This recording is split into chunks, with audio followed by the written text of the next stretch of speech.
চীন ও জাপানে ছড়িয়ে পড়েছে হিউম্যান মেটানিউমো ভাইরাস। স্বাস্থ্য বিশেষজ্ঞরা শঙ্কা প্রকাশ করে বলছেন, ভাইরাসটি করোনার মতোই ভয়াবহ আকার ধারণ করতে পারে। জ্বর, কাশি বা শ্বাসকষ্টের মতো সাধারণ ঠান্ডাজনিত সমস্যা ভাইরাসটির প্রাথমিক লক্ষণ। অনেক সময় সংক্রমণের তীব্রতা ব্রঙ্কাইটিস, নিউমোনিয়া, অ্যাজমার মতো সমস্যা সৃষ্টি করতে পারে। এই ভাইরাসে এরই মধ্যে আক্রান্ত হয়েছেন অনেকে। চীনে করোনার মতোই হাসপাতালে রোগীদের ভিড় বেড়েছে। একই অবস্থা জাপানেও। চলতি মৌসুমে দেশটিতে ঠান্ডাজনিত সংক্রমণ সারিয়েছে 7 লাখেরও বেশি মানুষের মধ্যে। HMPV ভাইরাস চীন থেকে ভারতে ছড়িয়ে পড়ার শঙ্কা প্রকাশ করেছে দেশটির স্বাস্থ্য বিভাগ।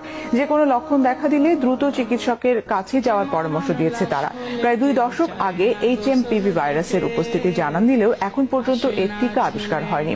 সতর্কতা হিসেবে টানা 20 সেকেন্ড ধরে সাবান ও পানি দিয়ে হাত ধোয়া, অপরিষ্কার হাতে নাক মুখ স্পর্শ না করা এবং আক্রান্ত ব্যক্তিদের থেকে নিরাপদ দূরত্ব বজায় রাখার পরামর্শ দিয়েছেন চিকিৎসকেরা।